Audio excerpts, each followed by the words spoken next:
ठाकुर जी इतनी जोर जबरदस्ती करके श्री प्रिया जी के साथ होली खेल रहे हैं, बार बार मना कर रही हैं मत लगाओ रंग, लेकिन ठाकुर जी नहीं मान रहे हैं। और जहां रंग लगावे सो प्रिया जी को कष्ट है, रो कष्ट तो नहीं है रहे हो है, लेकिन जहां को मना कर रही हैं ठाकुर जी अदबद के वहीं रंग लगा रहे हैं।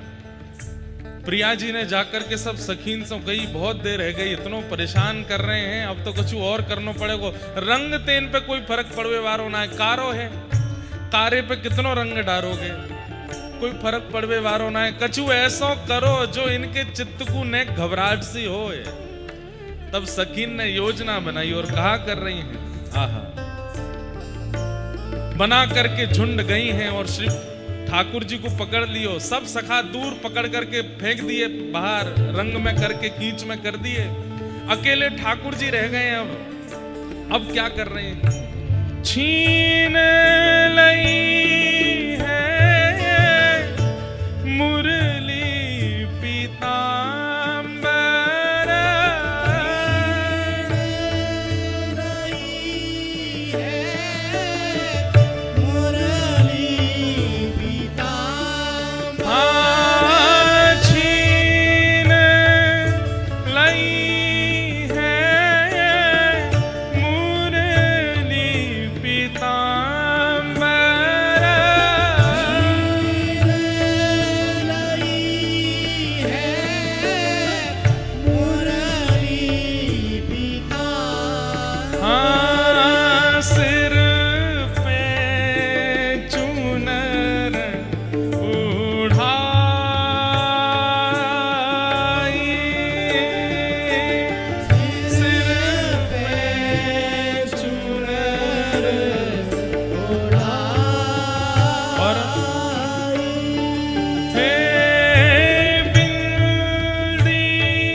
वंशी छीन लइए, पीताम्बरी छीन लइए, आंखन में काजल बिंदी लगा के चुनरी उड़ा के नतबेसर पहना दे।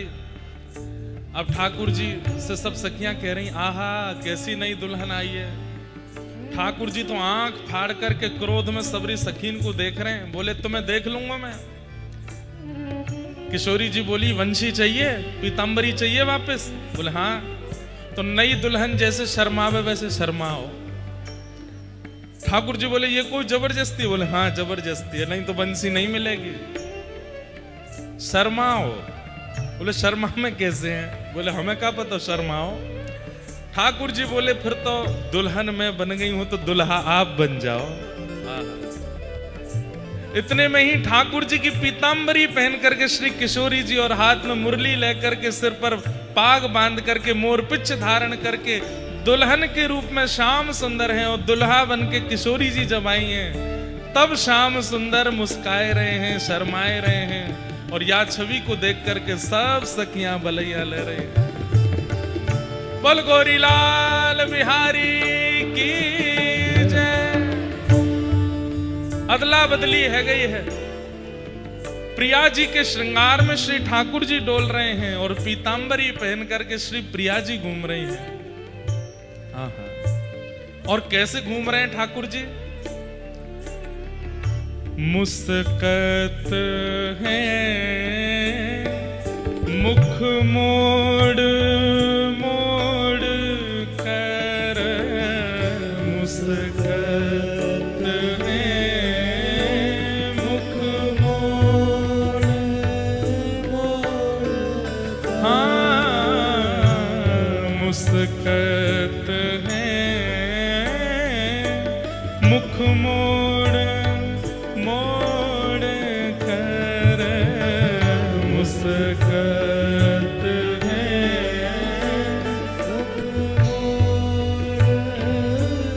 और जब शर्माते भय मुख मोड़ मोड़ के मुस्काते भय ठाकुर जी चल रहे हैं तो सब सखियां कह रही हैं, कहाँ गई चतुराई,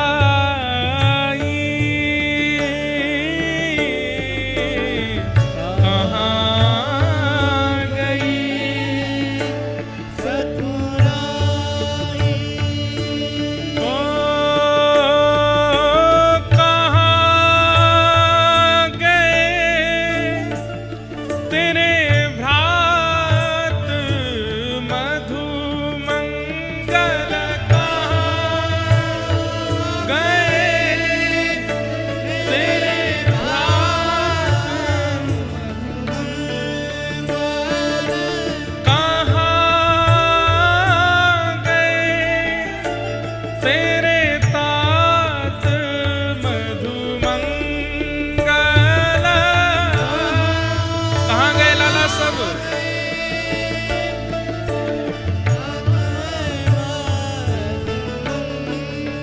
तेरे भ्रात मधुमंगल, तेरे भ्रात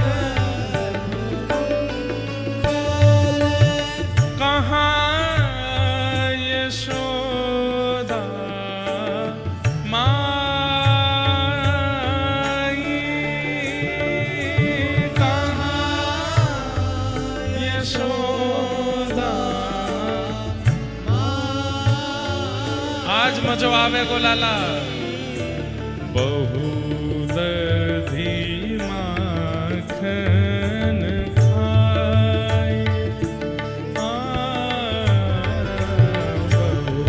बहुदधी माखन खाए, ओह मैं सिहोरी सुहाई, ब्रज में होरी मचाई, हमें सिहोरी सुहाई, ब्रज में होरी मचाई, हमें सिहोरी सुहाई, ब्रज में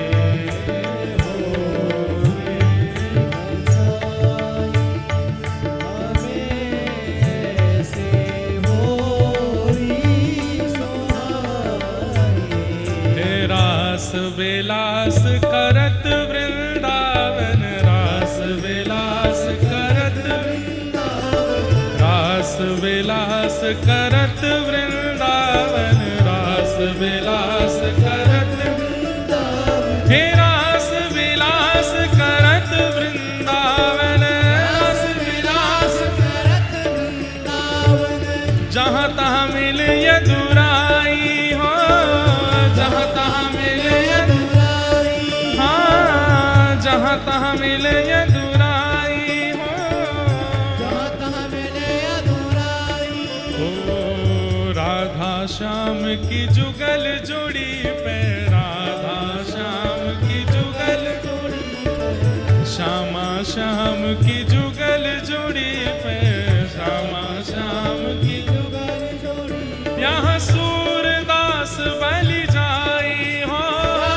सूरदास बलि जाई। हाँ सूरदास बलि जाई हो, सूरदास बलि जाई। हाँ रास विलास करत वृंदावन, रास विलास करत, रास विलास करत वृंदावन, रास विलास करत।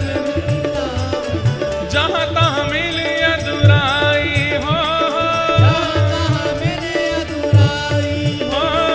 जहाँ तहाँ मिले अधुराई। ओ श्यामा श्याम की युगल छवि पे, श्यामा श्याम की युगल छवि पे, श्यामा श्याम की युगल छवि पे, श्यामा श्याम की युगल छवि पे। सूरदास बलिहारी जय जय, सूरदास बलिहारी जय जय, सूरदास बलिहारी जय जय, सूरदास बलिहारी। आज बिरज में होली रे रसिया, आज बिरज में होली रे रसिया, आज बिरज में होली रे रसिया, होली रे रसिया, होली रे बड़ी जोरी रे रसिया, होली रे बड़ी जोरी रे रसिया, होली रे बड़ी जोरी रे रसिया, होली रे बड़ी जोरी रे रसिया। आज बिरज में होली रे रसिया, होली रे रसिया। नंद गाम के कुंवर कन्हैया, नंद गाम के कुंवर कन्हैया, हे बरसान की राधा गोरी रे रसिया, हे बरसान की राधा गोरी रे रसिया। हे आज बिरज में होली रे रसिया, हे आज बिरज में होली रे रसिया। हो हरि है, हो हरि है। अरे हाँ हरि है। हे आज बिरज में होली रे रसिया, आज बिरज में होली रे रसिया, हे आज बिरज में होली रे रसिया। जय जय श्री राम, जय जय श्री राम, जय जय श्री राम। बनहोरी के रसिया की जय।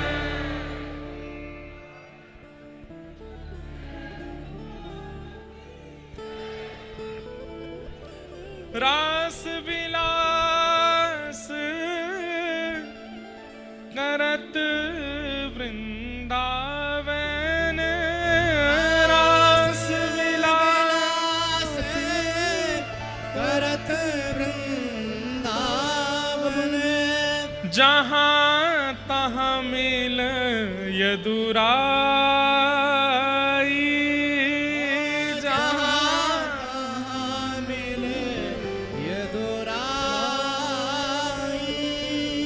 श्यामा श्याम की युगल छवि पे,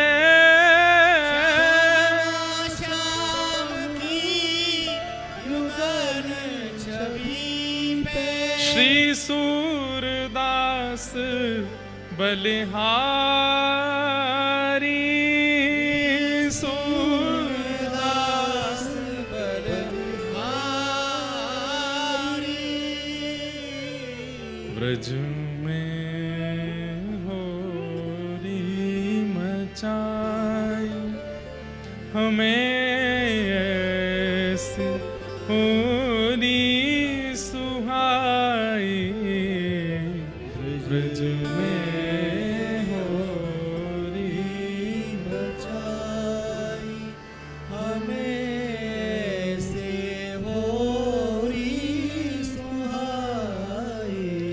आप लोग दिन भर में पता नहीं शायद कहाँ कहाँ होरी खेले आते हो कि कथा में आते आते इतने थक जाते हो कि गाते भी नहीं हो।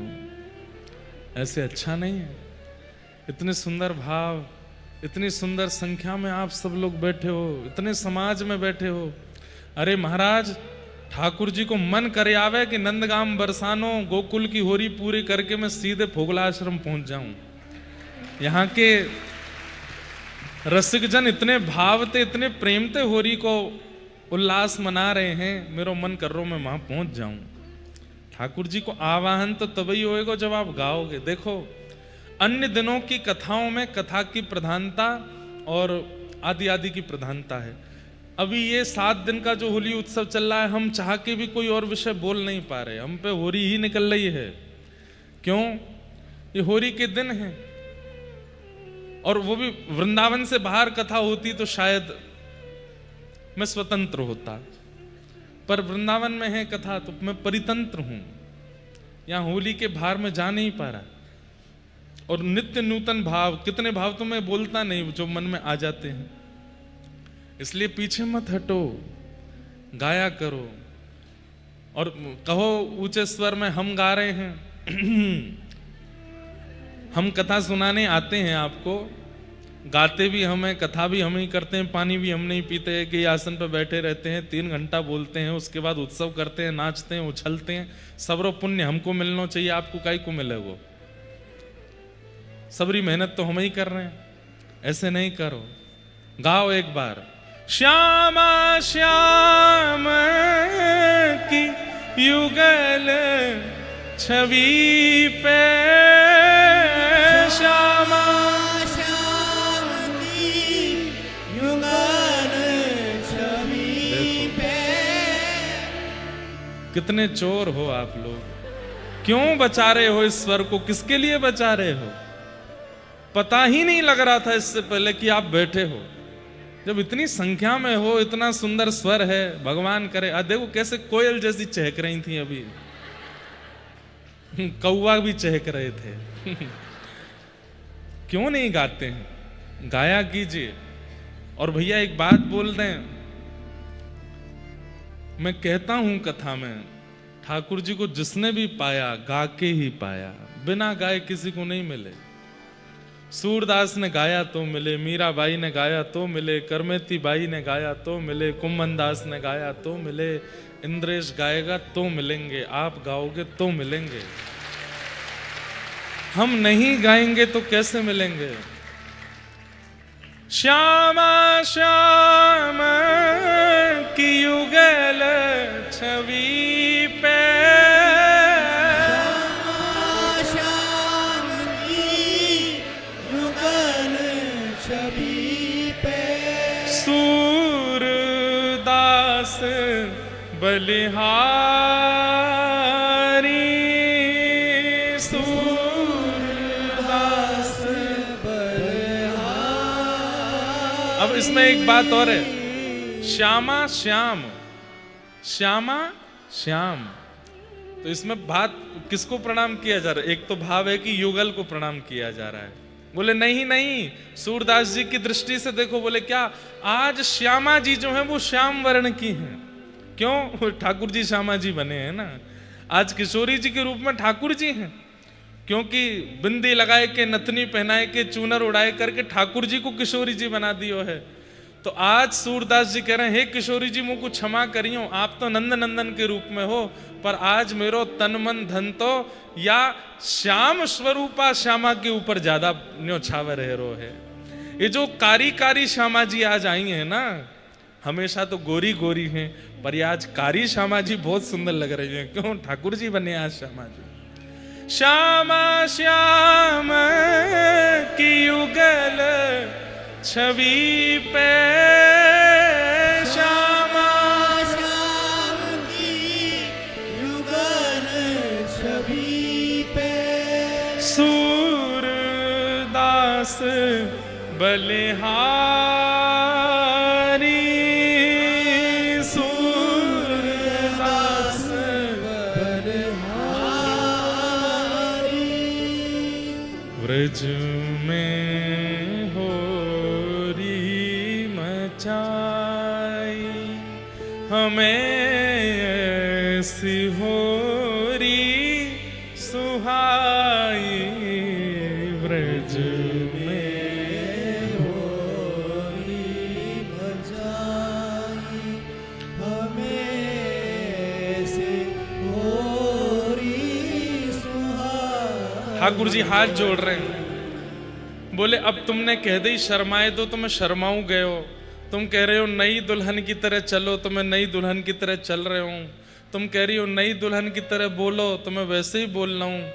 तुम कह रही हो, जय हो, नई दुल्हन आ गई।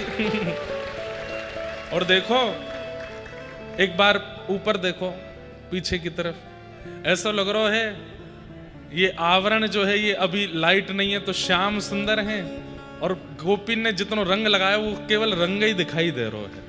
तो श्याम वरण के ठाकुर जी रंग रंगे तह के आए। ठाकुर जी कह रहे हैं तुमने जैसी कही मैंने सब कह दी। तुमने कही जेठानी के पाम पड़ो तो मैंने ललिता जेठानी मान के पाम छू लिए। तुमने कही जोरानी के पाम छुओ तो मैंने विशाखा के जोरानी मान के पाम छू लिए। तुमने कही अपने खसम के पाम छुओ तो मैंने श्री जी को अपनो खसम मान के इनके पाम छू ली। अब तुम को जान दो। तब सखियां कह रही हैं फगुआ दिए बिन जान न देंगी, फगुआ दिए बिन जान न देंगी। फगुआ समझे? फगुआ में कछु मिष्ठान भी होवे और कछु रुपया भी हो में, बहनन के काजे चुनरी भी हूं मैं, और भी कई फगुआ में कई। आज गिरधर लाल जी को फगुआ आयो जयपुर ते। कहाँ है फगुआ वाले? बैठे कि ना? वहां देखो वो बैठे। गिरधर लाल जी को फगुआ नहीं, ये तो गिरधर लाल जी इनको फगुआ देंगे। सरस निकुंज से आए हैं तो ये श्री जी के पक्ष के हैं। ये तो सौगात लेके आए हैं होरी की, फिर ठाकुर जी इनको फगुआ देंगे। सबको कुछ ना कुछ प्रदान। तो गोपियां कह रही हैं फगुआ दिए बिन जान न देंगी, फगुआ दिए बिन जान न देंगी। चाहे कोटिक करो पाए, चाहे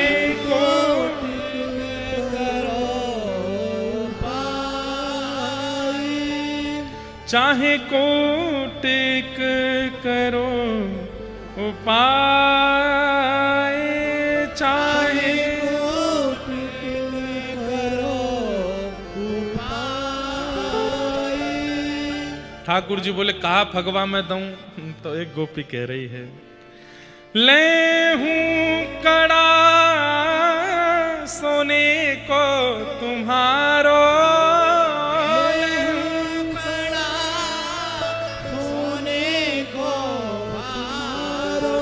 तब दूसरी गोपी बोली अरे राम राम तू कड़ा पे ही अटकी है? तो बोले तू बता दे कहाँ चाहिए? बोले मो तो इनके कानन के कुंडल चाहिए। तीसरी बोली अरे रहने दे तू कुंडल पे ही अटकी है। चौथी बोली बोले तो फिर कहाँ चाहिए? बोले करधनी चाहिए। अरे सबरी यहाँ सबरी बात कहने लगी। इतने में किशोरी जी ने कर के आई। बोले कहाँ मांग रही हो? बोले फगवा मांग रही हैं। बोले फगवा के रूप में तो हमें कछु और चाहिए। बोले कहा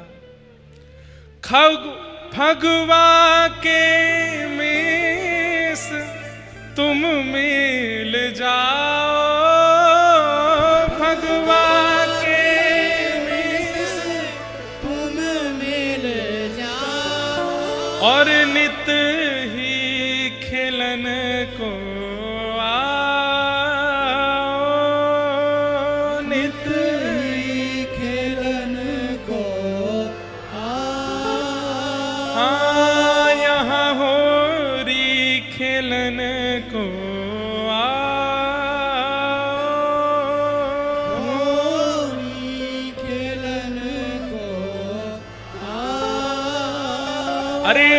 भगवा के रूप में कछु और नहीं चाहिए लाला, तुम ही मिल जाओ और नित हमसो होरी खेलन को आओ। ठाकुर जी बोले आ जाऊंगा। सदा आऊंगो। हे श्यामाजू, जब बुलावेंगी, जब सबरी गोपी कहेंगी, तब तब आऊंगो। जैसे ही ठाकुर जी ने कही, अब मैंने वचन पूरा क्यों, फगवा दे दियो, मुंह को जान दो, तो सब गोपी कहने लगी, चित्त में यूं बस जाओ प्रीतम, चित्त में यूं बस जाओ प्रीतम, चित्त में यूं बस जाओ प्रीतम, चित्त में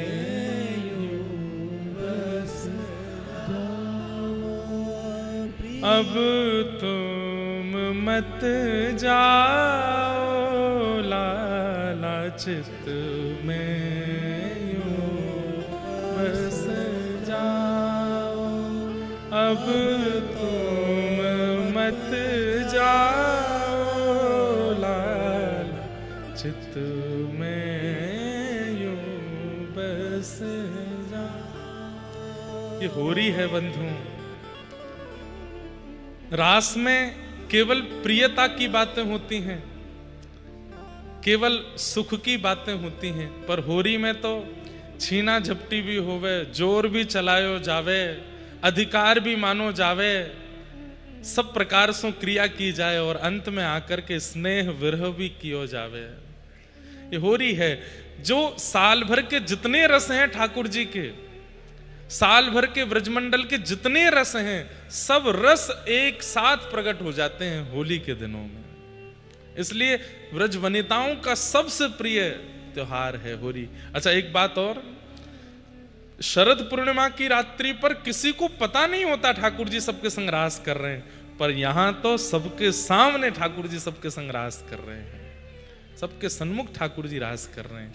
इसलिए जो चिंता, जो भय कहीं ना कहीं शरद पूर्णिमा पर एक चिंता को प्रकट कर देता है कि कोई देख लेगा, किसी को पता चलेगा, या हमारे घर के हमारी सास ननद हमको गारी तो नहीं देंगी, कोई बात तो नहीं बनेगी। और कहीं ना कहीं चंद्रमा के अस्त होने पर, सूर्योदय होने पर सब गोपियों को जाना भी है, परंतु इन 40 दिनान में तो कोई गोपी जावे भी ना है। कोई को घर की चिंता नहीं, कोई को ननद सास की चिंता नहीं, कोई को सूर्य अस्त की चिंता नहीं, निश्चिंत है करके रास विहार कर रही है। या हमारी ये होरी अति प्रिय है गोपिन को। व्रज में होरी मचाए हमें ऐसी होरी सुहाई, ब्रज में होरी हमें ऐसे होरी सुहाई, ब्रज में होरी।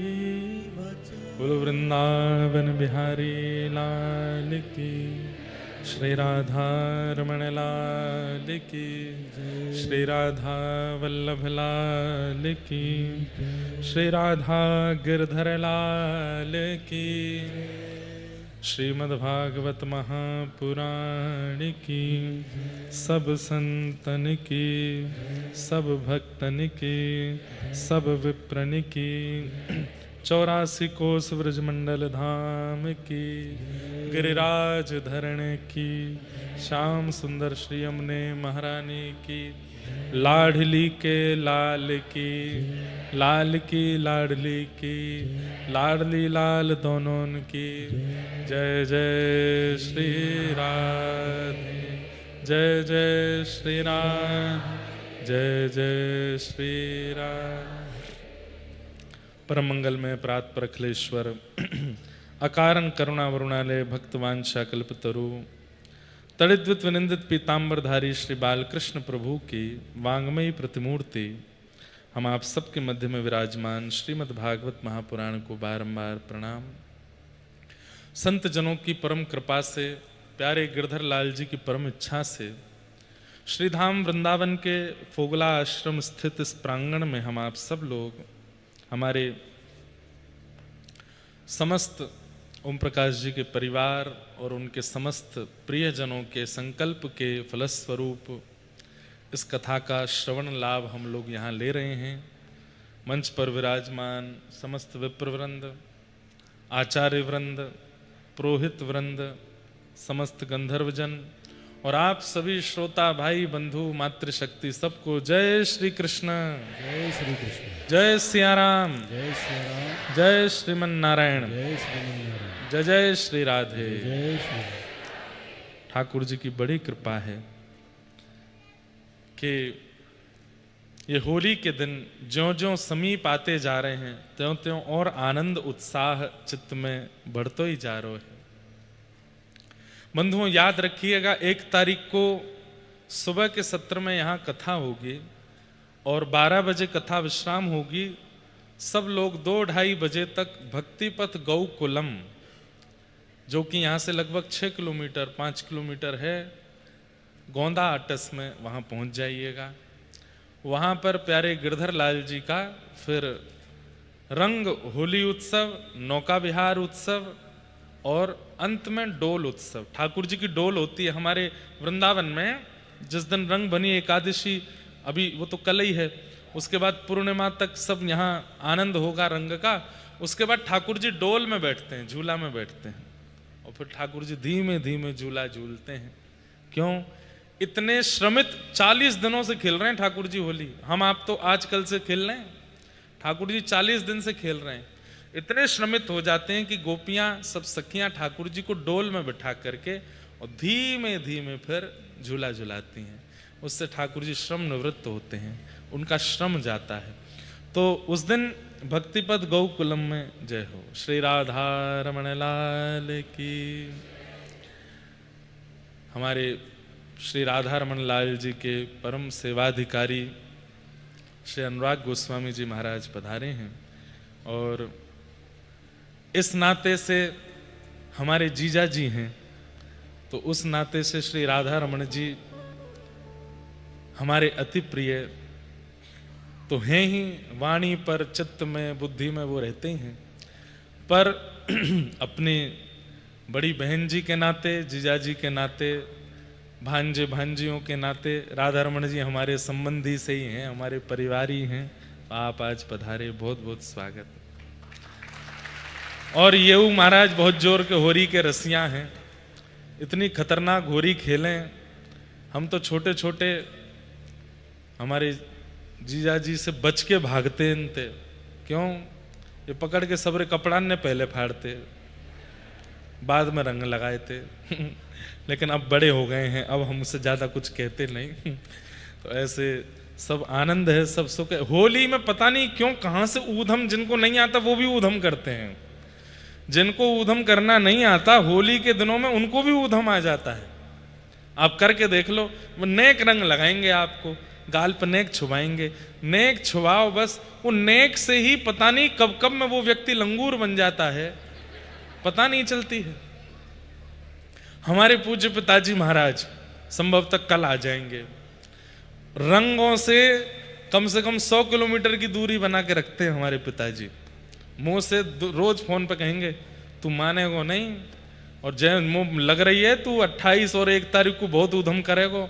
मैं ठाकुर जी, मैंने कि पिताजी मैं तो कुछ करूंगा ना, लाल जी को उत्सव है, लाल जी जो चाहे। बोले तू उधमी, तेरो लाल जी उधमी, दोनों उधमी मिल गए हो। और लाला तू मेरी बात मान जा, ज्यादा रंग नहीं करियो, गरे में चलो जाएगो, कथा करनी है, घरों बैठ जाएगो। तो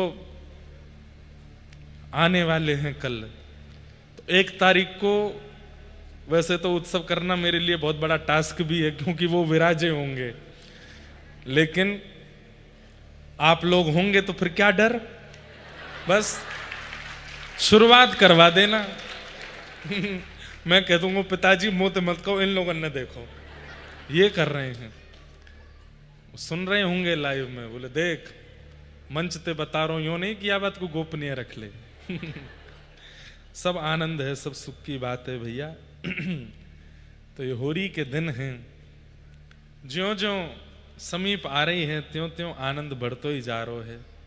बस आज आनंद की स्थिति है कि कल मधुमंगल जी गए थे बरसाना, तो सब बरसाने की सखियों ने लड्डू उड़ाए। अब भानु बाबा ने श्रीदामा जी से कही, बोले लाला अब तू भी जा, निमंत्रण दे के आ। और श्रीदामा जी के साथ बरसाना के सब ग्वालवाल भी गए हैं। श्री किशोरी जी की प्रसादी लेकर के, गुलाल लेकर के, चुनरी लेकर के और बरसाने आवे को निमंत्रण लेके गए हैं। तो वाह भाव सो लठमार होली भई है। और लठमार में हमने ऐसा भाव रखो कि भाई माँ लड्डू उछाले गए तो अब आज जलेबी उछाली जाएंगे। तो आज जलेबी उत्सव भी होएगो, जलेबी खूब आनंद। पहले हम ऐसी योजना बना रहे थे, हम मन में ऐसा भाव था, मन में कुछ ना कुछ उत्सव कुतूहल आते रहते हैं। हमने ऐसी भावना रखी, अपने सब परिकर से कहा कि भाई 10-15 रस्सी बांधो व्यासपीठ से पीछे तक, उन पे जलेबी लटकाओ और उन जलेबी इनको ऐसा करो कथा के समय तो वो ऊपर रहें, बाद में हमारे हाथ में डोरी आ जाए, हमने एक नीचे कर करके कहें कि भाई उछल के लपको। लेकिन वो कार्यक्रम बन नहीं पाया हो नहीं पाया। अगली साल जरूर करेंगे। लड्डू होली भी ऐसे ही करेंगे, लड्डू ने लटकाए देंगे, बोले अब लपक के दिखाओ। और वह मैं तो ऐसा होगा, एक के हाथ में आ गई तो पूरी रस्सी खींच लेगो, सबरे लड्डू वही के रह जाएंगे। पर आपको पता है जब लाल जी यहाँ विराजमान होते हैं और हम आप सब लोग मिलके जब उत्सव मनाते हैं तो उनको देखने में बड़ा सुख मिलता है। ठाकुर जी ऊधम करवे वारे तो हैं ही, पर ऊधम देखवे में भी उनको बड़ा सुख मिले।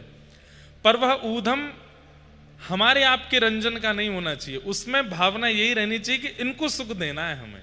जैसे कोई नाटक करने वाला, नाट्य करने वाला, वो क्रिया को क्रियान्वित इसलिए करता है ताकि दर्शनार्थी सुखी हो। ठीक वैसे ही मैं और आप तो नाटक करता है, दर्शनार्थी हमारे ठाकुर जी हैं। हम रंग के उत्सव करें, लड्डू उत्सव करें, जलेबी उत्सव करें, या 1 तारीख को गौशाला में भी जो पूरा उत्सव होगा उसमें हमारी भावना ये नहीं होनी चाहिए कि हम एक दूसरे के संग खेलें या हम महाराज जी के संग खेलें, महाराज जी। ये होना चाहिए कि हम आपस में परस्पर ये भाव प्रकट करें कि जिसको देख के लाल जी राजी हों, उनको सुख मिले, हम उनको सुख देने आए हैं। तो ये भावना होनी चाहिए। तो आज जलेबी उत्सव होगा कथा के विश्राम में। और आज कथा के क्रम में चतुर्थ दिवस में श्री ठाकुर जी का नंदोत्सव भी है। तो पहले कथा में ठाकुर जी का नंदोत्सव होगा और उसके बाद फिर कथा के उपरांत में जलेबी उत्सव होगा। खूब आनंद होगा। विलंब से आए आज कथा में, क्योंकि वृंदावन में बहुत जगह उत्सव चल रहे हैं, सब जगह निमंत्रण आता है, तो जहाँ संभव होता है वहाँ पहुँचना पड़ता है।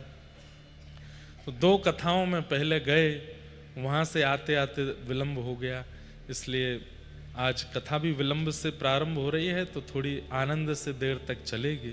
आप सब लोग विराजे रहें।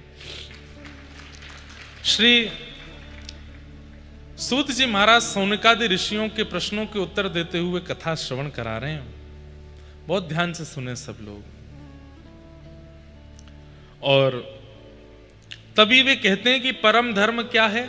ठाकुर जी के प्रति प्रीति, इसी को ही परम धर्म कहते हैं। भगवान के प्रति आस्था, श्रद्धा, विश्वास, ये सब धर्म हैं, पर उनके प्रति प्रेम, उनके प्रति प्रीति, ये परम धर्म है। प्रीति हर किसी के चित्त में नहीं बन पाती है। जिसको ठाकुर जी चाहेंगे उसी के चित्त में उनके प्रति प्रीति आ पाती है। श्रद्धा, विश्वास, समर्पण सबके चित्त में आ जाता है, पर संबंध, प्रीति, ये तो उसी के चित्त में आती है जिसको ठाकुर जी ने कोई संबंध से देख लिया हो।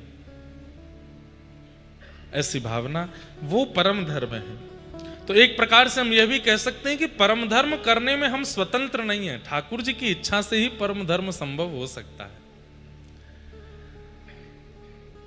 सूत जी महाराज सौनकादि ऋषियों को अनेक विषय सुनाते हुए भगवान के अवतारों का विषय सुनाते हैं, भागवत जी की रचना का क्रम सुनाते हैं। श्रीमद् भागवत जी की रचना क्यों की गई? बद्रिकाश्रम में श्री वेदव्यास भगवान विराजमान थे, मानव कल्याण के लिए कुछ लिखना चाहते हैं, तब उन्होंने एकमेकम चतुर्विधम, 4 वेदों की रचना की। 4 वेद लिखने के बाद अनेक पुराण भी लिखे, लेकिन मन को शांति नहीं मिली। तब नारद जी महाराज ने आकर के वेदव्यास जी को समझाया, न यद्वचश्चित्र पदम हरेर्यशो जगत पवित्रम प्रगणीत करहचित तद्वायुषम तीर्थमुशन्ति मानसाः न यत्र हंसा निर्मक्त शिक्षया। आपने ग्रंथ तो बहुत लिखे, बहुत ध्यान से सुनिएगा सब लोग, इधर देखिए। आपने ग्रंथ तो बहुत लिखे वेदव्यास जी, पर उन ग्रंथों में ठाकुर जी का निर्मल यश नहीं लिखा है, इसलिए आपका चित्त अशांत है। तब वेदव्यास जी बोले, निर्मल यश से आपका अभिप्राय क्या है? बोले, ठाकुर जी बलवान हैं, ये ठाकुर जी का यश है। ठाकुर जी सुदर्शन चक्रधारी हैं, ये ठाकुर जी का यश है। ठाकुर जी तीनों लोकों के स्वामी हैं, ये ठाकुर जी का यश है, ऐश्वर्य है। पर वही ठाकुर जी व्रज में कैसी लीला करते हैं, ये ठाकुर जी का निर्मल यश है। वही ठाकुर जी मक्खन के लिए रोते हैं, वही ठाकुर जी गोपियों के यहाँ जाके मक्खन चुराते हैं, वही ठाकुर जी परब्रह्म होते हुए गैया चराते हैं, हो कहते हुए गैयाओं को हाँकते हुए चलते हैं। ये ठाकुर जी का निर्मल यश है। आपने ये कहां वर्णन किया? कहीं भी नहीं, इसलिए आपका चित्त अशांत है, क्योंकि आपने ठाकुर जी के ऐश्वर्य का वर्णन किया है, ठाकुर जी की निर्मल यश का वर्णन नहीं किया।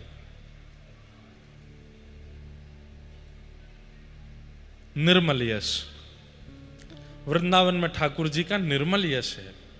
यहां ठाकुर जी शंख चक्र गदा पद्म धारण नहीं करते, दो भुजा से ही वो सब करते हैं जो शंख चक्र वाले ठाकुर जी करते हैं। क्यों चार भुजा क्यों धारण नहीं कर रहे? बोले, ये ब्रजवासीन के आगे अगर चार भुजा धारण कर ली तो मुझको परमात्मा मानेंगे, मुझको लाला नहीं मानेंगे। ये ठाकुर जी का निर्मल यश है।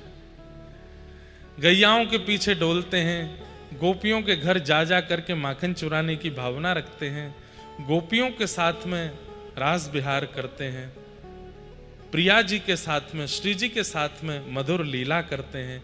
ये सब ठाकुर जी का निर्मल यश है। आपने कहां लिखा? कहीं भी नहीं, इसलिए आपका मन अशांत है। ऐसा कोई वर्णन करो जहां पे ठाकुर जी का ऐश्वर्य ना हो, निर्मल यश हो।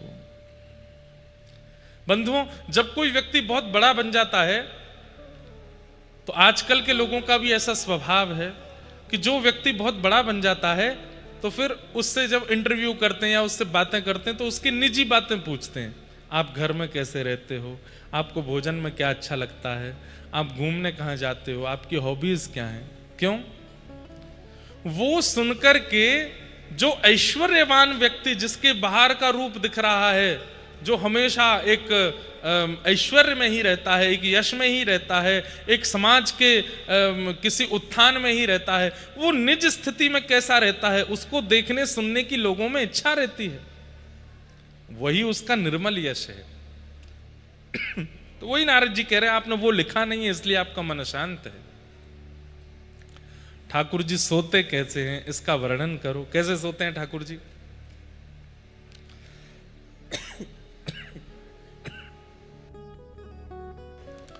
गुलाल चलो गो गले में। अब तो हवा में भी गुलाल घूम ही रहा है। कैसे सोते हैं ठाकुर जी? चंद्र खिलौना ले हूं सुमैया मोरी, चंद्र खिलौना। मैया मुझको चंद्रमा चाहिए। मैया बोली, लाला चंद्रमा चाहिए? बोले हाँ। अच्छा लाला आज सो जा, कल दे दूंगे। नहीं नहीं अब ही चाहिए मैया, या को तो तोड़ के लाओ ऊपर ते। हम बालक तो ऐसी बात करते हैं। अब जो गीता का ज्ञान देने वाले, यदा यदा ही धर्मस्य ग्लानिर्भवति भारत अप्युत्थानम धर्मस्य तदात्मानं सृजाम्यहम्, हम आदि आदि जैसे शब्दों से गीता का ज्ञान देने वाले ठाकुर जी ये कह रहे हैं क्या? चंद्र खिलौना ले हूं। मैया की गोद में लेटे हैं, खिड़की के पास में ठंडी ठंडी हवा चल रही है, तो मैया खिड़की के पास लेकर के बैठी है। और ठाकुर जी इतने में ही देखे, मैया जी कहा है, ये ऊपर चमक रो कहा है जी, कहा है? तो मैया ने कही, लाला जी चंद्र खिलौना है।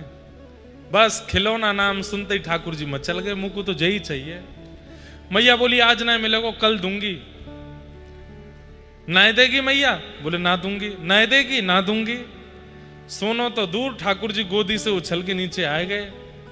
जई हो लोट अब ही धरेण पे, जई हो लोट अब ही धरनी। ब्रज भाषा है, समझ में आ रही है? अच्छा, कई मैयाओं के बालक ऐसे होते हैं, एक तो बालक जिद्दी ऐसे होते हैं, चिल्लाते हैं, रोते हैं, चीखते हैं, पर कई बालक ऐसे होते हैं, मैंने देखे हैं, वो जिद में अपना सिर पटकने लगते हैं जमीन पे। बोले ला के दो, सिर मारने लगते हैं दीवार में जाके। और कभी कभी उनको पता चल जाता है कि दीवार और जमीन से लग जाती है, तो गद्दे में सिर मारते हैं, यहां लगेगी नहीं। कई बालक मैंने देखे, वो अपने जोर से अपने बाल खींचते हैं अपनी मां को दिखाते हुए। कितना इमोशनली टॉर्चर करते हैं मैयाओं को। ये लाला भी, कन्हैया भी ऐसे ही हैं। मैया के सामने लेट गए जमीन पे, ना देगी मैया? बोले ना दूंगा। सोई अपने शरीर को पूरी रज में लपेटने लगे, गंदगी उछाल उछाल के अपने ऊपर लगाने लगे। जय हो लोट अब ही धरेण पे, तेरी गोद ना आए हूं, सुन मैया मोरी, तेरी गोद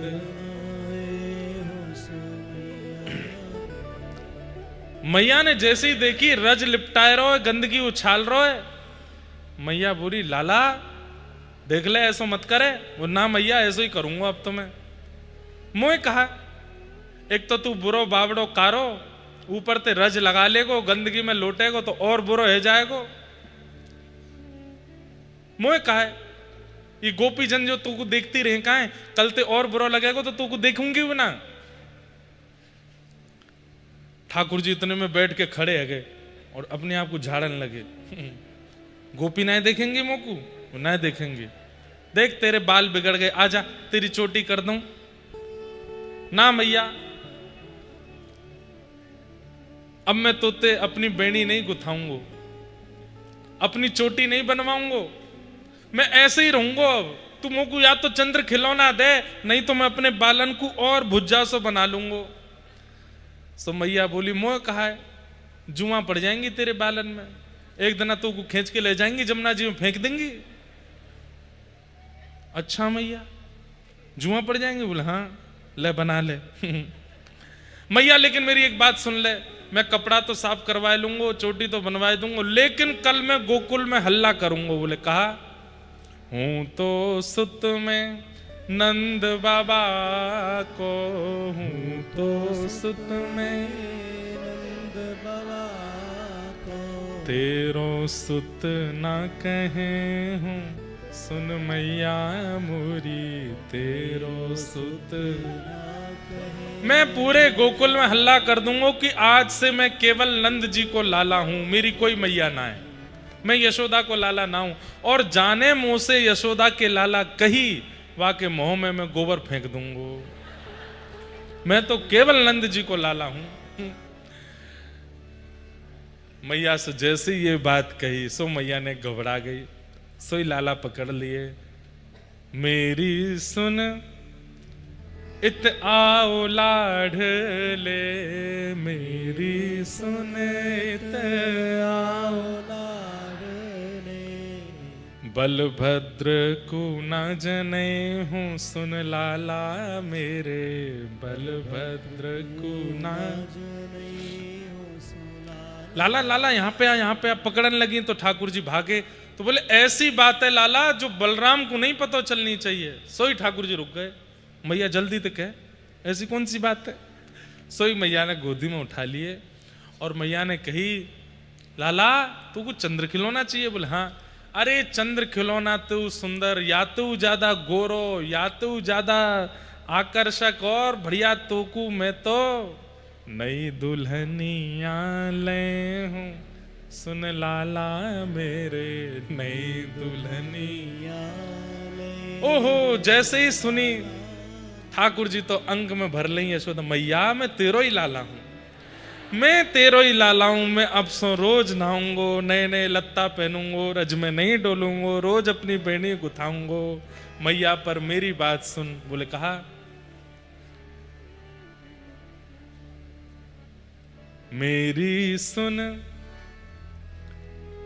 मैया मोरी, मेरी सुन मैया, मैं अबहि बिहावे जय हूँ, सुन मैया मोरी अबहि बिहावे। मैया बोले कहा, बोले अबहि ब्याह करा मेरो। और मैया तू तो अबहि मंगल गब्बाए दे, गोपीन को जाके न्योतो दे दे, और नंद बाबा तो कहते मुझको घोड़ी मंगवा में, देख मैया मैं बढ़िया दुल्हा सोई लग रहा हूं, नेक फेंटा बांध दे, अबहि चल ब्याह कर, अबहि जाऊंगो। अभी तक तो रो रहे चंद्रमा के काजे, अब रो रहे दुल्हन के काजे। लाला भोर तो है जान दे, दिन तो है जान दे, वो नाय नाय मैया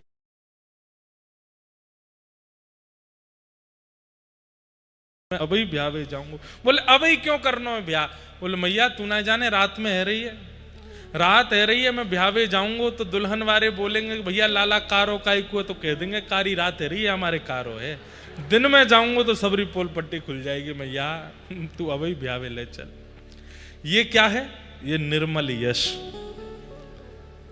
नारद जी महाराज वेद व्यास जी से कह रहे हैं कि आपने हर जगह ठाकुर जी को परब्रह्म दिखाया है, कहीं ऐसा दिखाया?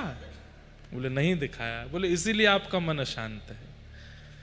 परब्रह्म की चर्चा सुनकर के लोग भयभीत हो जाएंगे, परब्रह्म की चर्चा सुन के लोगों के चित्त में आस्था जगेगी, विश्वास जगेगा, समर्पण जगेगा, पर प्रेम तो इन निर्मल यशों से ही होगा ना। इनकी रचना करो। वो ठाकुर जी प्रेमी कैसे हैं, वो ठाकुर जी ब्रज में कैसी लीला करते हैं, उनका अंतरंग भाव, उनका प्रभाव तो बहुत दिखा दिया, आप स्वभाव दिखाओ, स्वभाव कैसा है। तब वेद व्यास जी महाराज ने श्रीमद् भागवत की रचना की। बोलो भागवत महापुराण की। जिस भागवत में भगवान का निर्मल यश कहा गया है। बंधुओं, छोटे छोटे संकेत हैं ठाकुर जी की ब्रज लीला में, कौन कौन सी लीला की है, और उन्हीं संकेतों से अष्ट सखाओं ने, सूरदास जी ने, मीराबाई ने और जितनों ने भी ब्रज साहित्य को आया, उसी भाव से ही सुनकर के सबने उसका विस्तार कर दिया, उसका प्रकाश कर दिया। उद्गम इन ब्रज लीलाओं का तो है भागवत से ही, श्रीमद् भागवत से ही ये सब प्रकट हुआ है। ऐसी भागवत की कथा की वेद व्यास जी ने रचना की, और रचना करने के बाद अपने सुपुत्र सुखदेव जी को प्रदान की। सुखदेव जी ने यही भागवत की कथा गंगा के तट पर बैठे हुए परीक्षित को सुनाई। परीक्षित जी महाराज आनंदित हुए और मन में विचार करने लगे कि 7 दिन में मरने का श्राप लगा है, इसकी मुक्ति के लिए क्या किया जाए। तब श्री शुकाचार्य जी ने आकर के कथा श्रवण कराई। सौनकादि ऋषियों ने प्रश्न किया कि परीक्षित को 7 दिन में मरने का श्राप क्यों लगा। तब महाभारत के प्रसंग सुनाए। इसी बीच कुंती स्तुति, कुंती स्तुति, भीष्म पितामह की स्तुति, इन सब भावों को कहा गया। मैंने कई बार विस्तार से सुनाया है। तत्पश्चात परीक्षित को 7 दिन में मरने का श्राप लगा। श्री सुखदेव जी आए और श्री शुकाचार्य जी के आते ही परीक्षित ने चरणों में प्रणाम करते हुए कहा कि नाथ, मेरे जीवन के केवल 7 दिन बचे हैं, मैं क्या करूं, कृपा कर मुझे बताओ।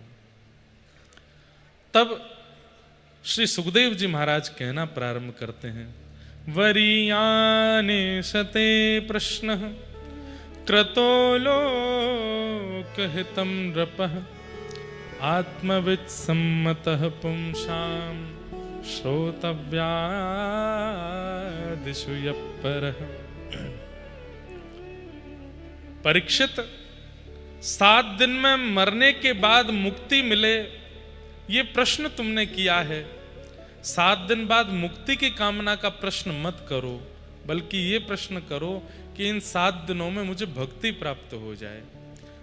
श्री परीक्षित जी महाराज बोले, मुक्ति और भक्ति में अंतर क्या है?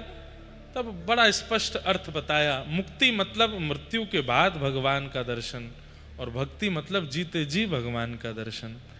तुम मृत्यु के पश्चात वैकुंठ जाके भगवान का दर्शन करना चाहते हो तो फिर तुम मुक्ति की याचना करो, लेकिन यदि तुम जीवित अवस्था में इन 7 दिनों में भगवत दर्शन करना चाहते हो तो भक्ति की कामना करो।